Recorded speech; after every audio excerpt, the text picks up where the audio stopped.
The Merriam-Webster Online Dictionary defines solitude as the quality or state of being alone or remote from society. This sounds simple on the surface, but in my life, solitude has taken on a different meaning. In the back of the United Methodist hymnal, number 833, you'll find the creed for the United Church of Canada. It begins with these words: "We are not alone. We live in God's world." My favorite psalm, number 139, tells us that there is no place we can go and be separated from God. Starting in verse 7, it reads, "Where could I go to get away from your spirit? Where could I go to escape your presence? If I went up to heaven, you would be there. If I went down to the grave, you would be there too. If I could fly on the wings of dawn, stopping to rest only on the far side of the ocean, even there your hand would guide me. Even there your strong hand would hold me tight." And finally, we see Jesus retreating into solitude for prayer and communion. Matthew chapter 14, verse 23 says, "When he sent them away, he went up onto a mountain by himself to pray. Evening came, and he was alone."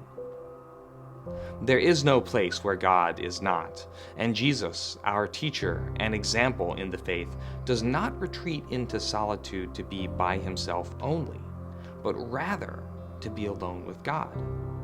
Solitude is how Jesus draws close to his Father. I have tried to practice solitude in my own life, especially in the last few years. One of the most memorable experiences is when I decided to attempt a 3-day section hike of the Appalachian Trail.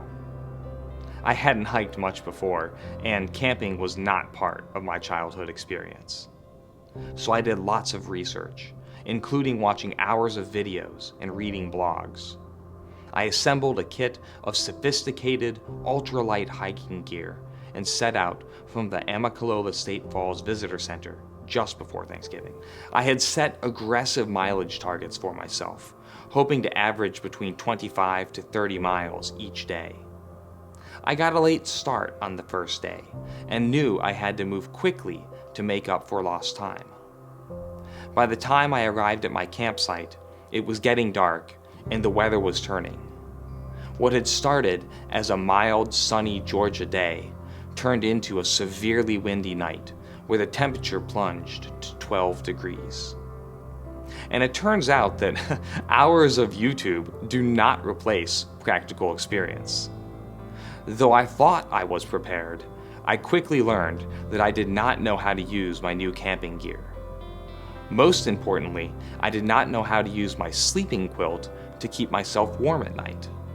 I put on every piece of clothing that I'd brought, cursing the ultralight weight of it as the wind buffeted my tent and the temperature dropped.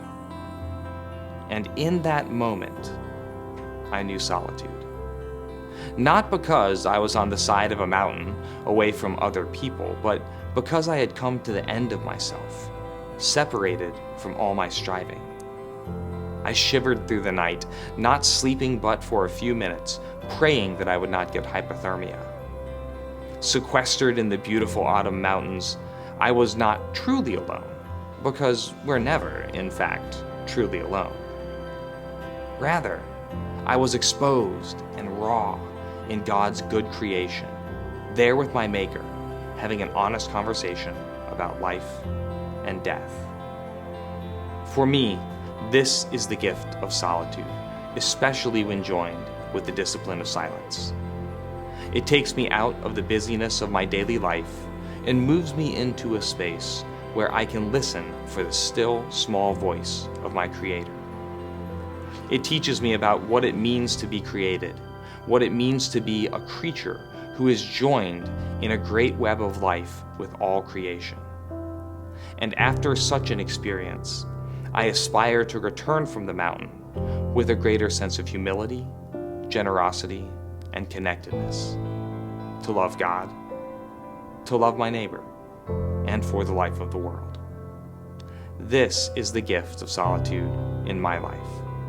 I pray that you discover the richness of this ancient spiritual practice in your own life and in your own way too.